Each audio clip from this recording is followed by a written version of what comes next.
নদী থেকে ভাসমান অবস্থায় উদ্ধার হলো মসজিদের ইমামের নিথর দেহ।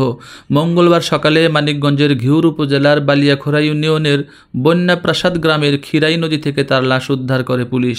নিহত মাওলানা রফিকুল ইসলাম দুলাল ও এলাকার পূর্বপাড়া জামে মসজিদের ইমাম ছিলেন। তিনি সিরাজগঞ্জের চৌহালি উপজেলার বাঘুটিয়া ইউনিয়নের আব্দুর রহিমের ছেলে। জানা গেছে, গত রবিবার ফজরের নামাজ পড়ানোর পর থেকেই নিখোঁজ ছিলেন তিনি। পরে পরিবারের পক্ষ থেকে থানায় একটি সাধারণ ডায়েরি করা হয়। আজ সকালে স্থানীয়রা নদীতে তার মরদেহ ভাসতে দেখে পুলিশে খবর দেয়। আসে দেখে যে বন্ধ করে পরে দ্বারা তাকাইছি, তাকাই দেখে কি দেখা যায় কি জানি। পরে আরেক ভাই আসতেছে, পরে ভাইরে বললাম যে দেখেছে ভাই এটা কি। পরে ভাই কাদের ফোন দিল, দেখে পরে দেখে যে তোমার লাশের মতো দেখা যায়। অপূর্ব আইডিয়াল কেজি স্কুলে উনি ধর্ম বিষয়ক শিক্ষক ছিলেন, যথেষ্ট ভালো ছিল।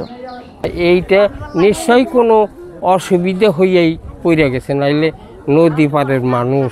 সাঁতার পারে না উনি? হ্যাঁ, সাঁতার পারে। আমরা ওনার মৃত্যুতে খুবই দুঃখ প্রকাশ করতেছি। আল্লাহ তাআলা যেন ওনাকে জান্নাতুল ফেরদাউস দান করেন।